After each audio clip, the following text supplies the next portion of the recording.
Muy buenas tardes, Dios les bendiga, que la gracia, la misericordia y la paz de Dios el Padre y de nuestro Señor Jesucristo sea con todos ustedes. Bueno, hoy es un día, una oportunidad nueva y vamos a aprovechar la misericordia del Señor. Qué bendición poderles saludar una vez más a todos mis hermanos, a todas mis hermanas. Vamos a hacer una oración y vamos a retomar nuestros pasos en este maravilloso estudio de Génesis. Padre, te damos gracias, Señor, en el nombre de tu Hijo Jesucristo. Nos presentamos delante de ti con un corazón humillado delante de ti, reconociéndote, reconociendo tu gracia, tu misericordia, tu bondad, pero también reconociendo tu poder, tu majestad, reconociendo, Señor, tu señorío. Tú eres Dios, tú eres nuestro Salvador. Has enviado tu Espíritu para que more en nosotros, nos haga templo de tu Espíritu. Y te pedimos en esta tarde que tu Espíritu se avive en nuestras vidas. Active, Señor, nuestros dones, ilumine nuestro entendimiento para que este estudio sea provechoso, para que este estudio sea edificante para nosotros. Yo bendigo la vida de todos mis hermanos y hermanas que a esta hora se conectan, bendigo a los que se conectan más tarde y miran más tarde este video. Y te ruego, Señor, que les asistas y les abundes de bien, en el poderoso nombre de tu Hijo Jesucristo. Amén. Bueno, ya oramos y vamos a empezar, hermano, nuestra clase, vamos a empezar nuestro tema en esta hora, gloria a Dios. Y les adelanto algo, este pasaje de la Biblia que nos corresponde en este día, tal vez, quizás no vamos a tener el tiempo hoy para hablar todo lo que quisiéramos de este pasaje. El cuarto día de la creación. Cuarto día de la creación contiene gran revelación, gran revelación. Yo les dije a los hermanos desde que iniciamos este estudio que este estudio de Génesis es el libro que más revelación tiene en toda la Biblia. Y ya hemos avanzado los 3 primeros días de la creación y no hemos dicho todo lo que quisiéramos de Génesis. Estamos revelando algunas cosas importantes, cosas que nos conciernen incluso para nuestra vida. Hemos visto cómo Génesis es el Evangelio, y nosotros le hemos llamado el Evangelio de la creación, ¿no? Cómo el Evangelio está anunciado desde el principio, incluso lo porvenir, el fin también está anunciado desde el principio. Vamos a leer el pasaje, capítulo 1 del libro de Génesis, en el versículo número 14 hasta el 19, corresponde al cuarto día de lo que nosotros hemos denominado comúnmente como el cuarto día de la creación. Sabemos que así se le llama, pero es el cuarto día del reorden. Versículo 14. La palabra del Señor dice: dijo luego Dios, haya lumbreras en la expansión de los cielos para separar el día de la noche y sirvan de señales para las estaciones, para días y años. Y sean por lumbreras en la expansión de los cielos para alumbrar sobre la tierra. Y fue así. E hizo Dios las 2 grandes lumbreras, la lumbrera mayor para que señorease en el día y la lumbrera menor para que señorease en la noche. Y hizo también las estrellas y las puso Dios en la expansión de los cielos para alumbrar sobre la tierra y para señorear en el día y en la noche y para separar la luz de las tinieblas. Y vio Dios que era bueno, y fue la tarde y mañana el día cuarto. Gloria a Dios.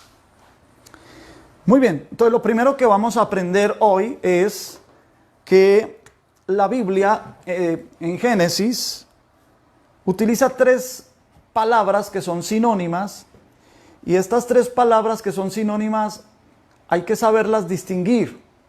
Vamos a distinguirlas. La primera de ellas es la palabra bara. La palabra bara, que se escribe, lo voy a escribir en el hebreo para que cuando ustedes vayan a la interlineal, identifiquen bien la palabra. La palabra bara. Así se escribe la palabra bara. ¿Qué significa bara? Significa crear. Se utiliza en el versículo número 1 y en el principio creó Dios. Ahí está la palabra crear. Está en el verso 21 y en el verso 26 de Génesis. También hay otra palabra.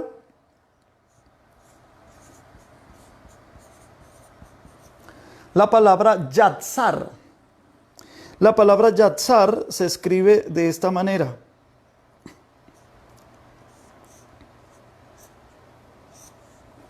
Yatzar, ¿qué significa yatzar? Significa hechura, hizo, es decir, la obra completa, la obra terminada.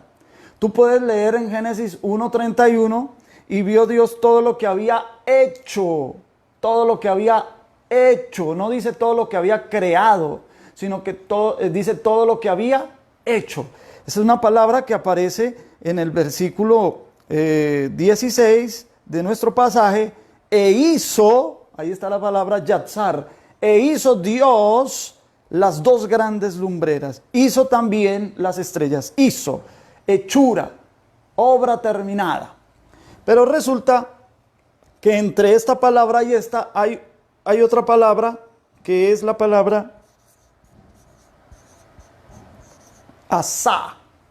La palabra asá se escribe de esta forma.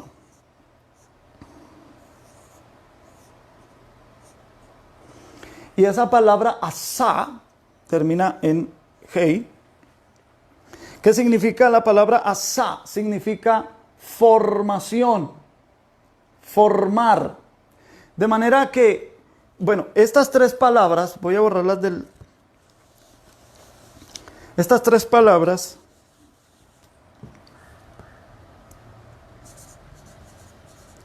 crear,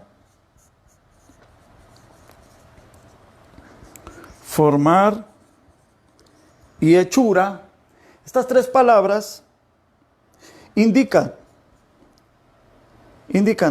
diseño,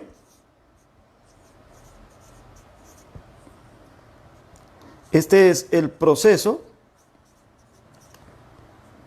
y esta es, como ya dijimos, obra terminada. A ver, ¿por qué estamos explicando esto? Estamos explicando esto de la obra terminada, el proceso, porque aunque son sinónimas las palabras, necesitamos identificar de qué está hablando. Hay días en donde se nos dice creó Dios, hay días en donde nos dice hizo Dios, y hay donde se nos explica la formación. Por ejemplo, en Génesis, en el capítulo 2, versículo 7, dice: entonces Jehová Dios formó. Ahí está esa palabra donde es el proceso. Formó Dios al hombre del polvo de la tierra. Entonces, está la creación del hombre. En Génesis 1:26, vamos a llegar allá más adelante, está la formación del hombre y la hechura del hombre, donde más adelante dice como Dios los hizo. Está en el capítulo 5, versículo 1. Este es el libro de las generaciones de Adán. El día en que creó Dios al hombre, a semejanza de Dios, lo hizo. Es decir, lo terminó. Amén. Necesitamos identificar estas cosas. Al tener claridad en esto de cuando Dios creó, cuando Dios formó y Dios hizo, bueno, en Génesis 1 están los dos términos, crear y hacer, pero sabemos que en medio de los dos términos está la formación. ¿Amén? Ok, cuando Dios solo se limita a decir produzca, y la tierra produce, cuando le ordena a las aguas, en el quinto día va a ordenarle a las aguas que produzca y las aguas van a producir por sí mismas, es porque esos elementos, la tierra y el agua, tienen o contienen potencialmente todos los elementos de los seres que van a existir. Y estamos hablando de seres vivos, tanto plantas como de animales. El ser humano, en cambio, usted va a notar en el quinto día una adición, que el Señor le da una orden a las aguas de que produzca seres vivos y que salgan las aves de las aguas, y esto va a ser así.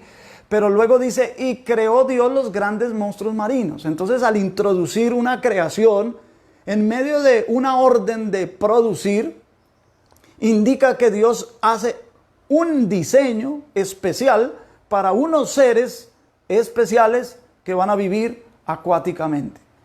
Y lo mismo con el ser humano. En el ser humano, aunque fuimos formados del polvo de la tierra, de donde surgen los animales o la vida animal terrestre, el Señor previamente dice en Génesis 1:26 que nos creó, es decir, nos diseñó.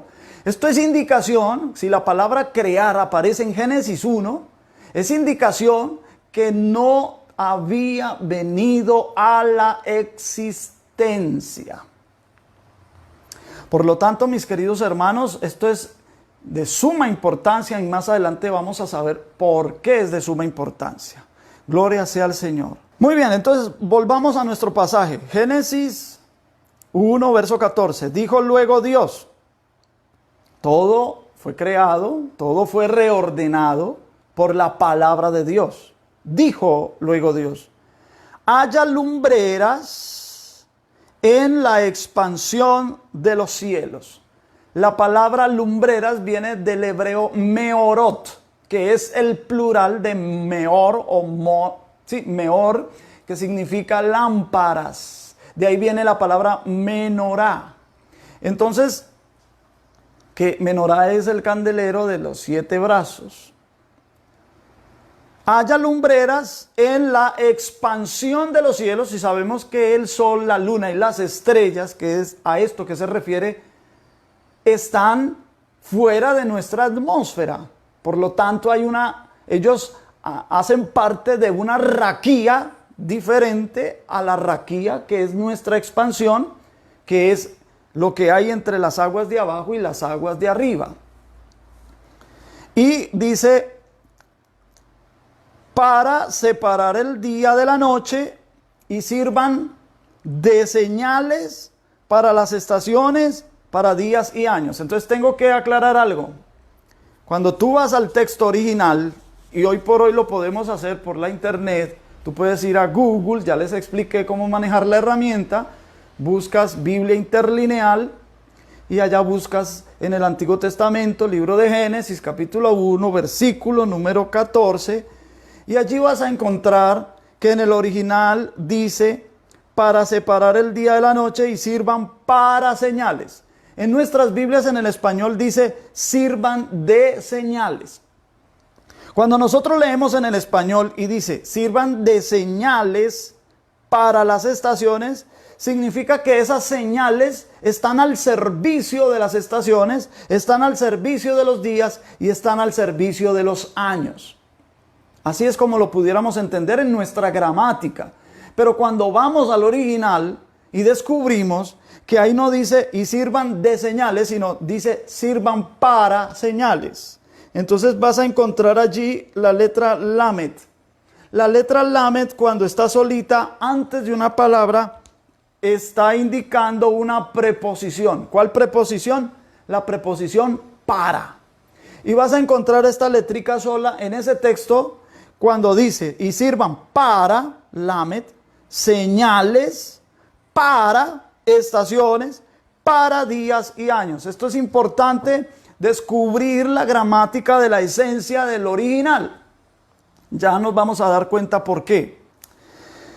Ok, vamos a descubrir para qué. Aquí por lo menos hay 6 motivos o 6 propósitos por las cuales el Señor hace las lumbreras. Número 1, para separar el día de la noche. Número 2, para que sirvan para señales. Número 2. Número 3, para las estaciones. Número 4, para días y años. Número 5, en el verso 15, para alumbrar sobre la tierra. Y número 6, para que señoreasen en la noche. 6 propósitos por los cuales Dios hizo las 2 grandes lumbreras. Esto es maravilloso. Entonces, para identificar estos propósitos, los propósitos por los cuales Dios creó el sol, la luna y las estrellas, vayamos mirando. Número 1, para separar el día de la noche. Entonces aquí vemos claramente cómo el primer día de la creación se hizo el ámbito para que ahora la luz física del sol, la luz física de la luna y la luz física de las estrellas pudieran separar el día y la noche físicos.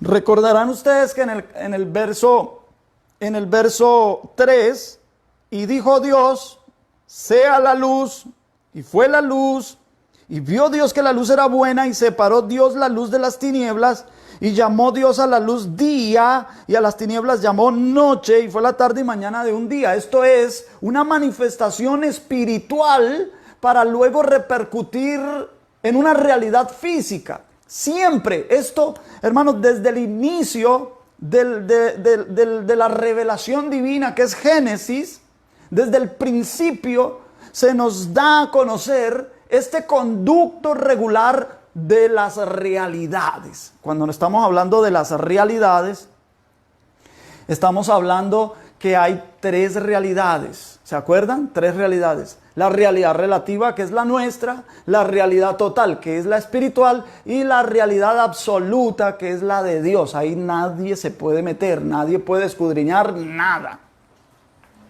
De manera, mis amados hermanos, que lo que se nos está diciendo, lo que se nos está revelando, lo que se nos está comunicando, es que la realidad total influye sobre la realidad relativa. Bien que la realidad relativa afecta a la realidad total o la realidad espiritual. Cuando estamos hablando de la realidad espiritual, que es la realidad total, cómo ven los ángeles, cómo perciben los ángeles, cómo perciben incluso los demonios. Ellos no ven los colores como nosotros los vemos, ellos no oyen los sonidos como nosotros los oímos. Ellos tienen interacción con el mundo físico y pueden interpretar el mundo físico, claro que sí. Pero ellos ven la energía de las cosas, ellos ven la energía de los colores, ellos ven la energía de las palabras, ellos ven la energía incluso de las emociones. Esto es impresionante, no tengo tiempo para profundizar en eso, pero el mundo espiritual tiene una realidad total que nosotros estamos muy, pero muy limitados. ¿Cómo podemos ver nosotros la realidad total por ahora? A través de la revelación de la palabra del Señor. A través de escudriñar la palabra del Señor con una mente de oración, con reverencia, cuidándonos que sea el Espíritu Santo orientándonos, guiándonos en este estudio maravilloso de la palabra del Señor. Bien, entonces hermanos, cada que algo va a acontecer en lo físico, previamente acontece en lo espiritual. Esa es la revelación. Los 3 primeros días organizaron los ámbitos para lo que se va a manifestar en los 3 siguientes días, es decir, día 4, día 5 y día 6 del reorden, así le hemos llamado nosotros en nuestro estudio. Aquí el primer día se organizó el ámbito del día y de la noche, pero esto es espiritual, para que luego pueda aparecer el sol, la luna y las estrellas físicas y puedan separar el día físico de la noche física.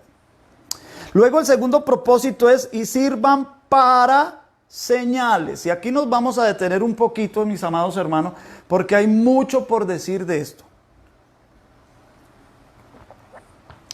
Gloria a Dios. Les ruego también su paciencia, pero si vamos a estudiar el Apocalipsis, es mejor que lo estudiemos con los detalles pertinentes. Si bien no profundizamos, para no ser tan tediosos, hay algunas cosas que a la profundidad uno necesita un tanque de oxígeno, por así decirlo, para poder profundizarnos, pero de todas maneras tenemos que salir a tomar aire. La superficie es lo práctico. Si nosotros nos ponemos a estudiar teología y profundizamos en la teología y nunca salimos a tomar aire, pues la vida práctica de lo que aprendemos teológicamente no nos va a servir. Gloria sea al Señor. Bien. El segundo propósito es que esas lumbreras sirvan para señales. Para señales. Bien. Nosotros debemos comprender que esas señales no son señales para tomarlas supersticiosamente. No son señales para idolatrarlas, para adelantarnos a lo porvenir, para descubrir que va. No. Las señales de los cielos tienen una utilidad de revelación. Lastimosamente el diablo ha tomado partido de esto, ha tergiversado y ha volteado las cosas para idolatrar los astros. De eso vamos a hablar un poquito más adelante. Ok, sigo adelante. No podemos negar, mis queridos hermanos, que el sol, la luna, incluso las estrellas, tienen influencia sobre el planeta Tierra. Por ejemplo, la luna. La luna, para nadie es un secreto que tiene influencia física sobre el planeta, sobre las mareas, sobre el fluema y afluema. ¿Qué es eso? En las plantas. Nuestros abuelos lo sabían. Por medio de la observancia de la función o del funcionamiento de la naturaleza. Ellos sabían, por ejemplo, nuestros abuelos, que cortar uadua en luna creciente no servía. ¿Por qué? Porque la uadua se iba a podrir, no se iba a secar bien, se iba a ir a podrir. ¿Por qué? Porque mientras la luna está en creciente, las plantas, la savia corre desde la raíz hasta la punta de las ramas. Y hay una circulación de esa savia y con gran abundancia, eso se le llama fluema.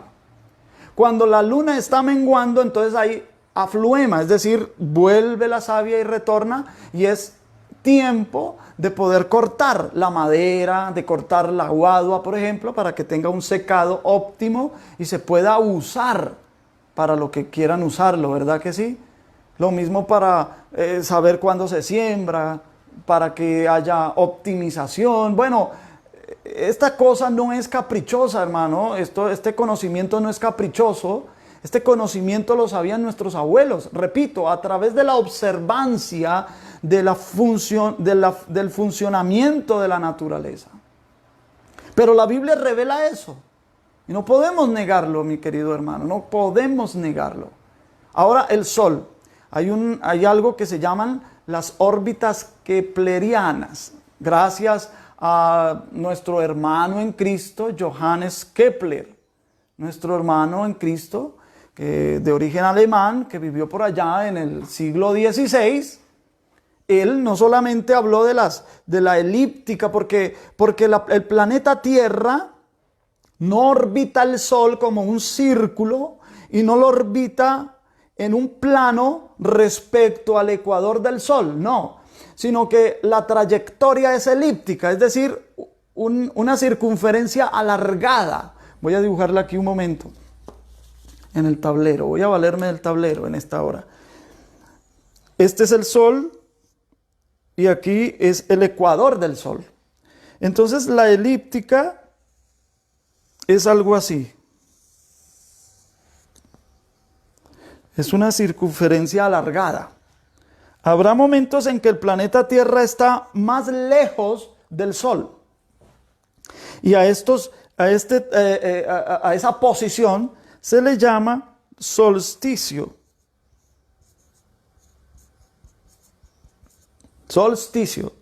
Pero habrá momentos en que el planeta pasa más cerca del Sol y a eso se le llama equinoccio.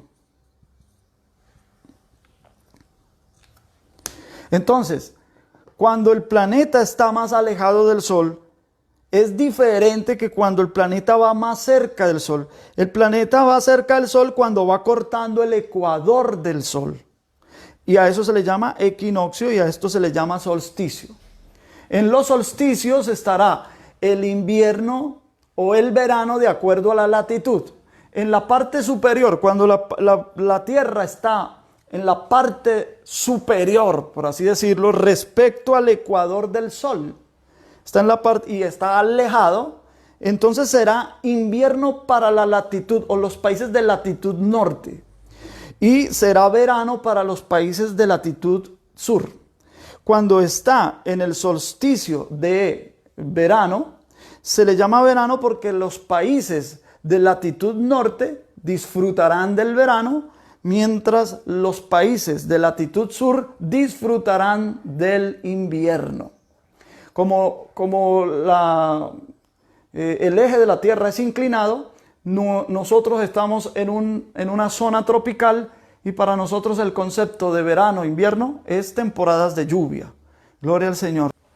Entonces, cuando la Tierra está cerca del Sol, las energías del Sol sobre la Tierra tienen unas repercusiones especiales. Dios fue el que diseñó eso así. Ahora más adelante, si nos queda el tiempo, hacemos una lectura en Job, en donde Dios le hace esa pregunta a Job. Si Él fue el que determinó esas medidas, las órbitas, fue Dios el que lo diseñó así. Ahora, ¿qué incidencia tiene esta zona que le vamos a llamar el ecuador del Sol, cuando el planeta Tierra está pasando, está cortando con el ecuador del Sol? Dios estableció que mientras el planeta fuera pasando por esa posición, son las 2 temporadas de las fiestas del Señor, de las cuales vamos a hablar más adelante. Entonces, no podemos negar la influencia de esos astros para con la Tierra, incluso las estrellas. Ya vamos a darnos cuenta de algo así. Vamos a ir al Salmo capítulo 19. Salmo capítulo 19, vamos a leer los primeros 6 versículos.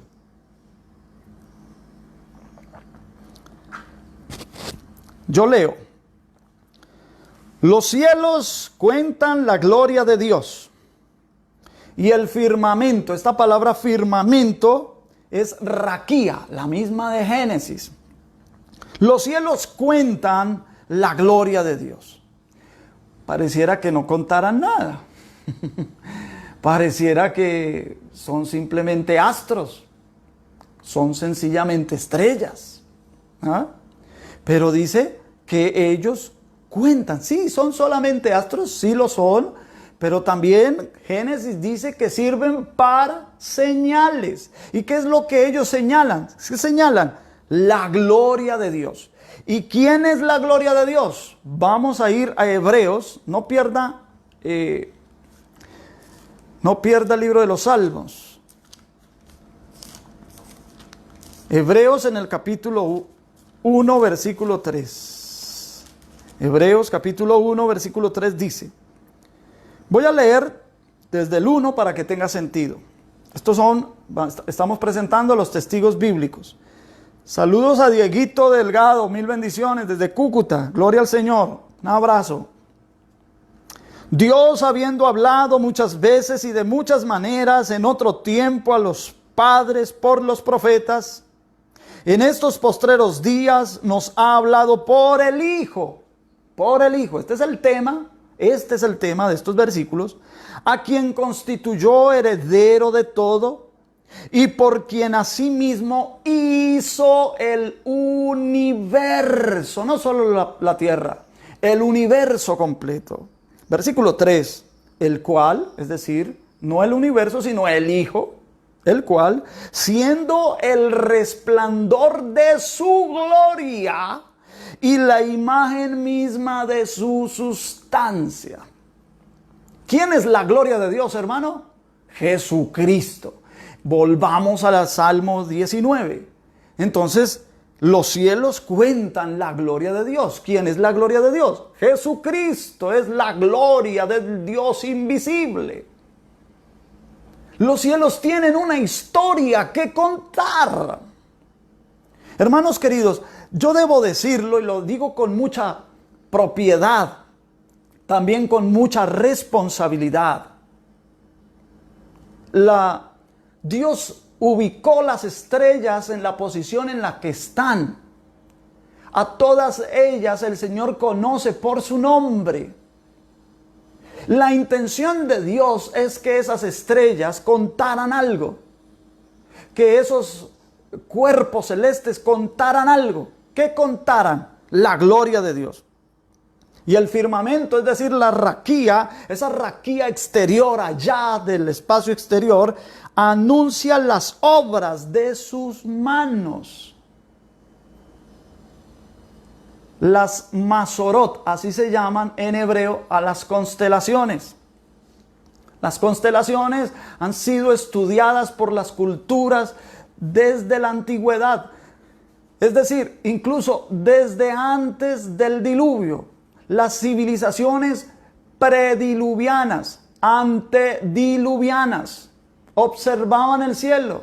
Siempre tenían un interés respecto a eso, debido a que los ángeles caídos de alguna manera entraron en comercio y en contacto con los seres humanos, más específicamente con la civilización cainita. Civilización que está esquematizada por allá en el capítulo 4 del libro de Génesis. Vamos a llegar allá más adelante, en donde se nos dice que era una civilización muy avanzada en lo material, pero pervertida en lo espiritual. Los ángeles caídos, los demonios, les enseñaron a esas civilizaciones algunas cosas para torcer el conocimiento divino, ya que Caín estaba desprovisto de la presencia de Dios y así él lo quiso. Gloria sea al Señor. Cuando las civilizaciones se desarrollaron después del diluvio, la Torre de Babel era también un monumento de la intención del hombre a llegar a las estrellas, porque las quería divinizar, porque las tomaron como objeto idolátrico. En tiempos de Abraham eso también se hacía. Hay registros antiguos y manuscritos que nos dicen que Taré, el padre de Abraham, era un sacerdote del dios Luna, porque allá la luna era masculina, en Ur de Caldea, y se dice, esos manuscritos que se han encontrado, habla de Taré con su otro nombre que es conocido como Harán. Harán es el nombre hebreo, Taré el nombre caldeo, o el nombre caldeo. Y de allí se dice que Taré era un sacerdote del dios Luna. Se adoraban los astros, se adoraban las estrellas. Porque el hombre ha observado que las estrellas comunican algo. Pero el diablo ha torcido todo esto. En tiempos del imperio asirio esto ya se había avanzado y Babilonia fue quien le dio forma a todo este estudio de los astros. De hecho hay una escuela babilónica que se llama Zoroastro, que pasó a Persia. Pero es una escuela. Zoroastro no es una persona, Zoroastro es un título que lo ostentaron varios hombres. En tiempos de Daniel, ahorita vamos a ver eso allí, me gustaría que miráramos, por ejemplo, Job. Vamos a mirar Job, porque la palabra constelaciones está dicha en la Biblia. Y se escribe constelaciones en el español, pero en el hebreo es las Mazorot. Capítulo 38 de Job, versículo 31. Hermano Francisco Pérez, mil bendiciones. Amén. Hermano Francisco dice una pequeña pregunta: ¿por qué los ángeles caídos tenían cuerpos? Amén. No todos los ángeles caídos tenían cuerpos, mi hermano Francisco. No todos. De todos los ángeles que se rebelaron con Satanás, unos de ellos tenían un rango, que eran los vigilantes, y ellos se rebelaron con Satanás originalmente. Por lo tanto, se convirtieron en demonios. Amén.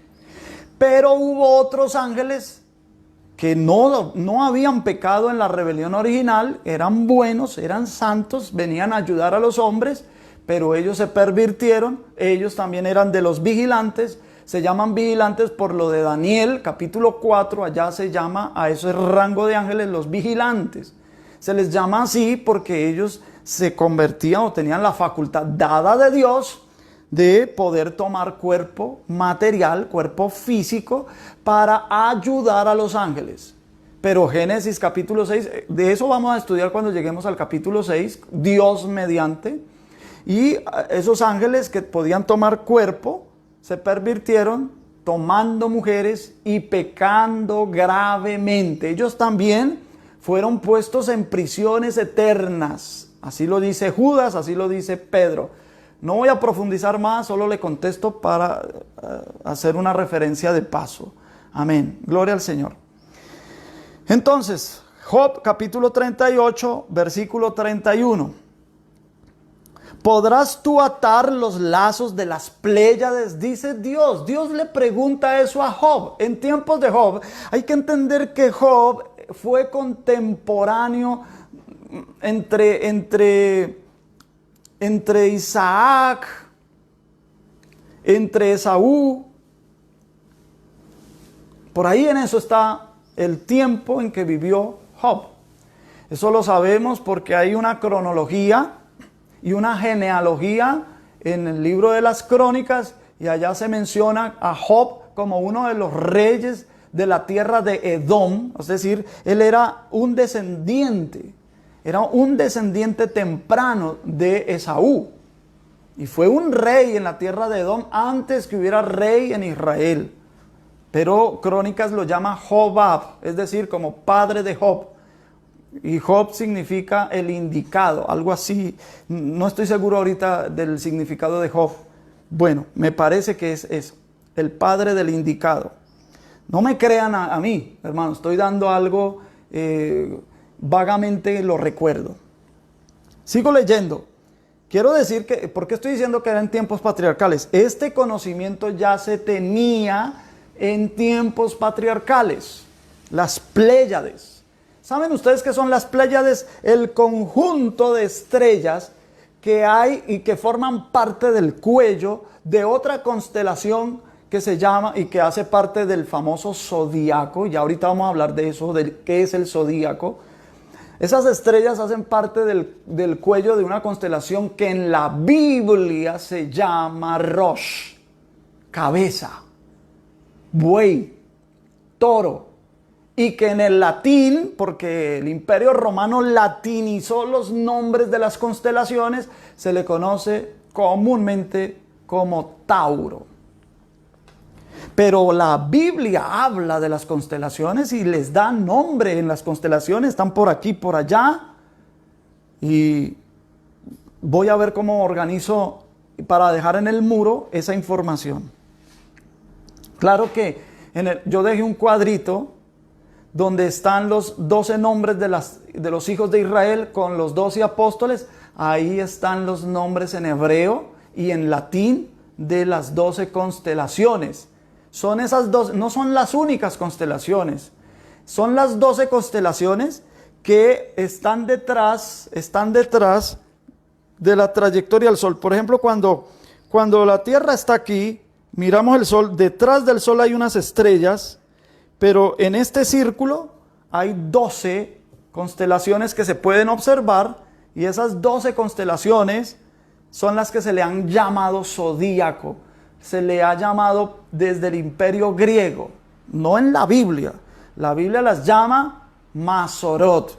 Y aquí le dice Dios a Job: ¿podrás tú atar los lazos de las Pléyades? ¿O desatarás las ligaduras de Orión? Orión es otra constelación.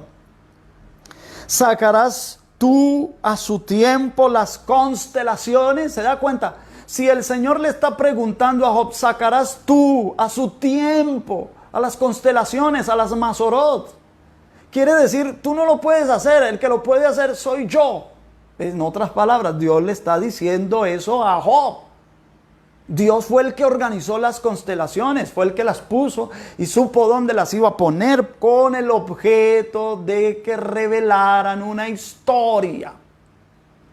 Porque antes de que las sagradas escrituras estuvieran completas, tal como nosotros las tenemos hoy, de Génesis a Apocalipsis, antes de eso, habían otros medios de revelación, por ejemplo, los sueños, las visiones, estaban también los ángeles que comunicaban la revelación divina, estaban los profetas que Dios usaba para comunicar la revelación divina, estaba el Tumín y Urim, el efod con el Urim y el Tumín para conocer la voluntad de Dios.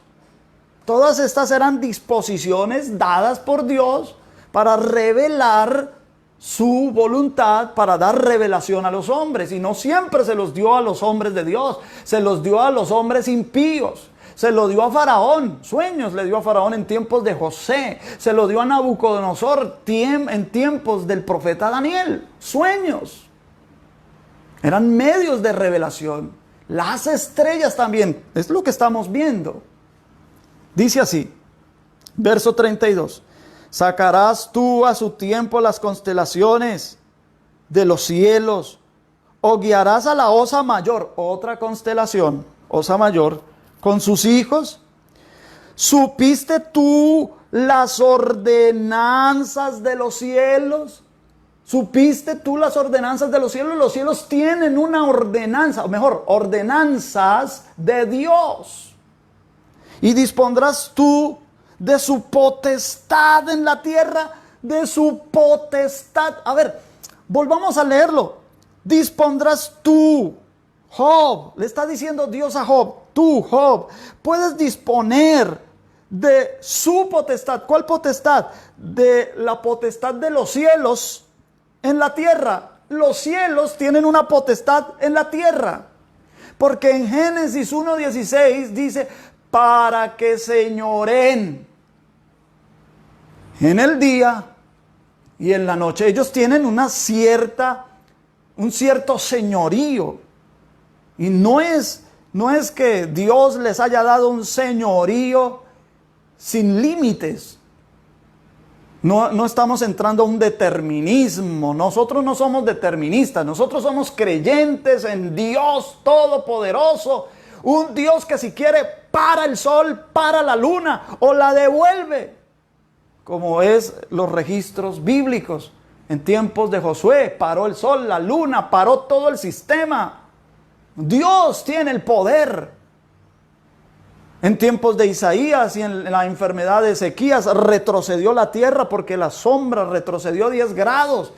Dios puede parar, Dios puede hacer retroceder el movimiento de todas las estrellas y de todo el universo. Ese es nuestro Dios y somos creyentes en ese Dios. No creemos en la potestad que lleguen a tener los astros sobre nosotros para tomarlos como objeto de adivinación, porque eso es execrable y condenable por nuestro Dios. Estamos diciendo una realidad bíblica. Vamos a ir al segundo libro de los Reyes, en el capítulo 23, para mirar una cosita allí. Vámonos al segundo libro de los Reyes, capítulo 23. Vamos a mirar algo allí, cuando Josías, que es un rey muy joven en Judá, tomó el reino. Él hizo una reforma, o hizo unas reformas en Jerusalén. Voy a leer capítulo 23 del segundo libro de los Reyes, verso 4. Dice, entonces mandó el rey al sumo sacerdote Hilcías, a los sacerdotes de segundo orden y a los guardianes de la puerta, que sacasen del templo de Jehová, ojo, que sacaran del templo de Jehová todos los utensilios que habían sido hechos para Baal, para Acera y para todo el ejército de los cielos. ¿Cuál es el ejército de los cielos? Las estrellas.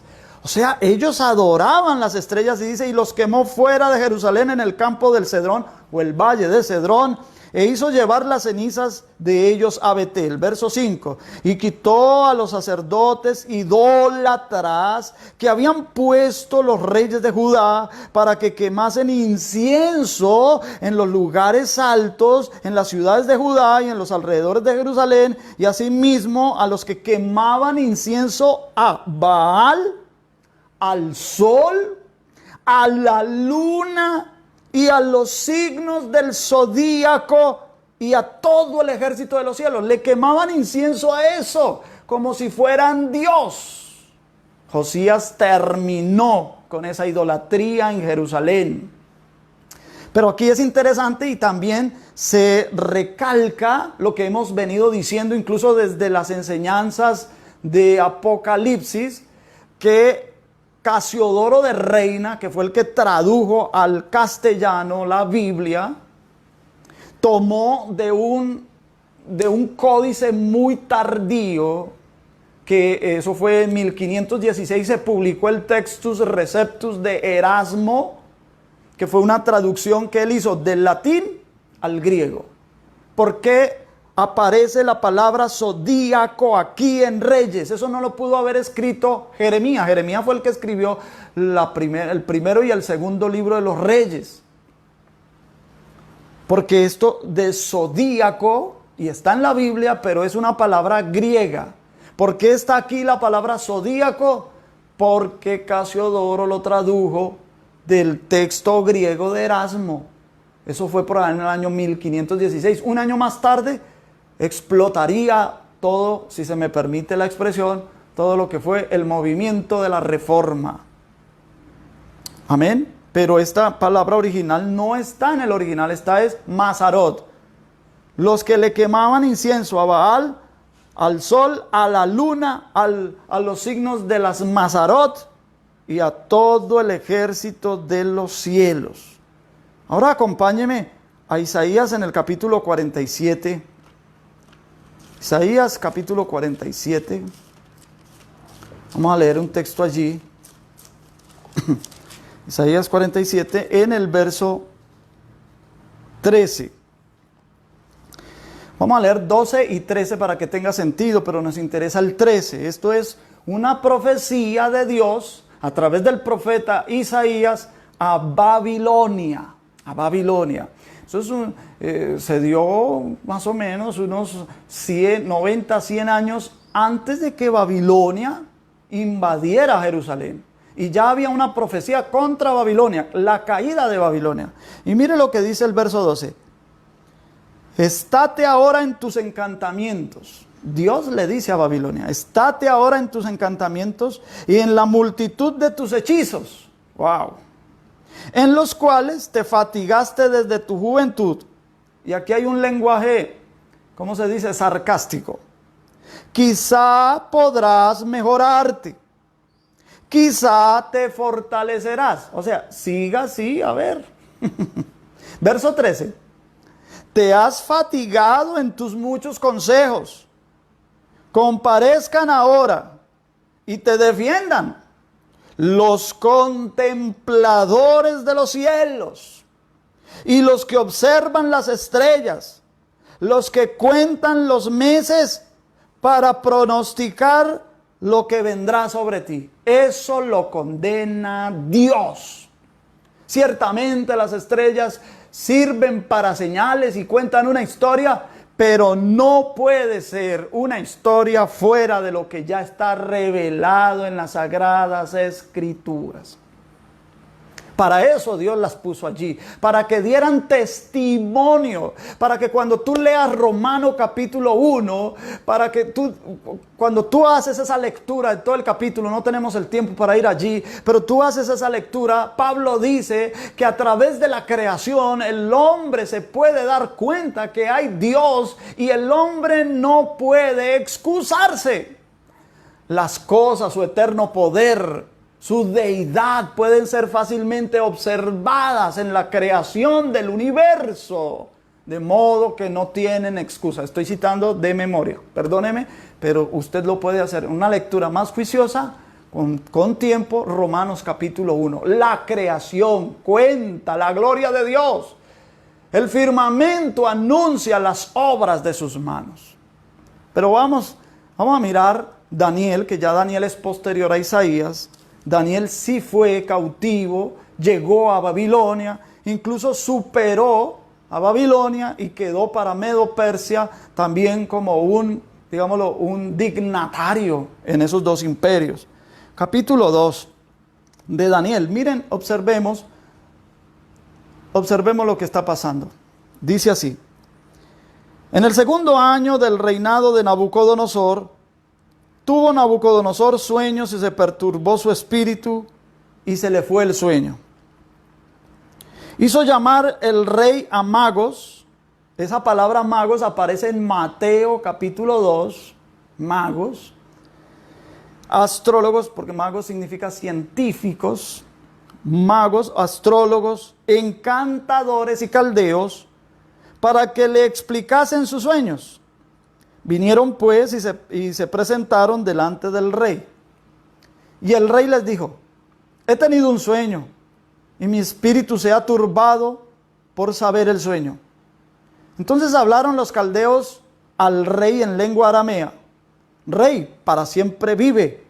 Di el sueño a tus siervos y te mostraremos la interpretación. Respondió el rey y dijo a los caldeos: el asunto lo olvidé.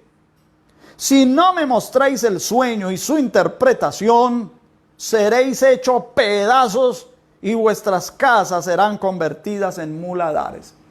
Tú sigues leyendo y vas a encontrar que ellos insisten: no, rey, no hay, eso es imposible, no hay hombre que pueda hacer eso. Pero él les dice: ustedes me piden, ustedes van a decir cualquier cosa, hasta me van a mentir para salvarse. Pero el rey es implacable, redacta el edicto que se mueran todos esos magos y todos esos adivinos y todos esos caldeos, todos esos astrólogos. Y tú puedes leer en el verso 14: entonces Daniel habló sabia y prudentemente a Arioc, capitán de la guardia del rey, que había salido para matar a los sabios de Babilonia. Y habló y dijo a Arioc, capitán del rey: ¿cuál es la causa de que este edicto se publique de parte del rey tan apresuradamente? Entonces Arioc hizo saber a Daniel lo que había. Y Daniel entró y pidió al rey que le diese tiempo y que él mostraría la interpretación al rey. Todos sabemos que Dios le mostró el sueño y la interpretación. Y cuando ya Daniel le habla al rey, le dice qué fue lo que soñó y después le interpreta lo que se soñó, saltémonos al verso 46. Entonces el rey Nabucodonosor se postró sobre su rostro y se humilló ante Daniel y mandó que le ofreciesen presentes e incienso. El rey habló a Daniel y dijo: ciertamente el Dios vuestro es Dios de dioses y Señor de los reyes, el que revela los misterios, pues pudiste revelar este misterio. Atención, verso 48. Entonces, o por causa de lo que había acontecido, el rey engrandeció a Daniel y le dio muchos honores y grandes dones, oro, plata. Bueno, le dio dones, no dice qué, pero yo me imagino que fueron esas cosas. Y le hizo gobernador de toda la provincia de Babilonia, atención, y jefe supremo de todos los sabios de Babilonia. Él quedó como jefe supremo. Vea conmigo en el capítulo 5. Esto es el pasaje de la escritura en la pared. Ellos quedan confundidos, no saben lo que es. Y en el versículo 10, capítulo 5 de Daniel, verso 10, la reina, dice aquí, que es la reina madre, por las palabras del rey y de sus príncipes entró a la sala del banquete y dijo: Rey, vive para siempre, no te turben tus pensamientos, ni se palidezca tu rostro. En tu reino hay un hombre en el cual mora el Espíritu de los dioses santos. Y en los días de tu padre se halló en él luz e inteligencia y sabiduría, como sabiduría de los dioses, al que el rey Nabucodonosor, tu padre, oh rey, constituyó jefe sobre todos los magos, astrólogos, caldeos y adivinos. Bendito sea el nombre del Señor. Daniel era el jefe de esto. Como a Daniel se le revelaron muchas cosas, incluso las 70 semanas proféticas. Por eso encontramos, y tú puedes encontrar hoy por hoy, libros del mazdeísmo persa, tales como el Sent Avesta, el Yasna, el Bundakish, que incluyen profecías del rey judío que iba a venir. Incluso el Zoroastro que había en tiempos de Daniel estaba bajo el comando de Daniel. Daniel entonces implementó una sabiduría divina en esa escuela. Pero ellos, como siempre, pervirtieron todo ese conocimiento y lo tradujeron a lo que Grecia, después de los medos persas, Grecia toma el conocimiento y le llama el zodíaco. Y que Roma hereda y le da nombres latinos a las constelaciones que hoy se usan también para el horóscopo, algo que Dios desaprueba. Nosotros no queremos nada con eso. Nos quedamos solamente con las señales. Gloria sea al Señor. Amén. Entonces, quiero decirles algo más. Vámonos para el libro de los jueces. Vamos a seguir leyendo el libro de los jueces. Pero ya nos pasamos el tiempo, hermanos. Nos va a tocar quedarnos pendiente. Vamos a hacer la oración y quedamos pendiente para leer Jueces el día de mañana y seguimos hablando de las señales. Apenas vamos en las señales, todavía no hablamos de las estaciones, los días, los años. Hagamos una oración, mis amados hermanos, agradeciéndoles mucho. Hoy me iba emocionando y no me di cuenta de la hora. Padre, en el nombre de Jesús te damos gracias, bendecimos tu santo nombre. Agradecemos por este tiempo que nos diste, Señor, de poder estar delante de ti, estudiando tu palabra. Bendigo una vez más a mis hermanos, a mis hermanas que se conectan, que se han estado conectando, que han estado pendientes de estas enseñanzas. Y yo sé que tú nos estás edificando a todos. De una u otra manera, Señor, nosotros como iglesia tuya, ubicada en diferentes lugares, hay hermanos que están en Riohacha, hay hermanos que están en Bucaramanga, hay hermanos que están en Cúcuta, hay hermanos que nos ven incluso desde los Estados Unidos, desde Costa Rica, desde México, que se han reportado también en sus enlaces. A todos ellos bendice. Nosotros como iglesia lo que más queremos es aprender de ti. Señor, tú conoces mi corazón y tú conoces que con esto yo no quiero seguidores, sino yo juntamente con mis hermanos seguirte a ti, Señor. Estamos estudiando tu palabra y rogamos que nos ayudes cada día. En el dulce y poderoso nombre de tu Hijo Jesucristo. Muchas gracias, Señor. Amén y amén. Mil bendiciones, un abrazo. Nos vemos mañana, 3:45 de la tarde.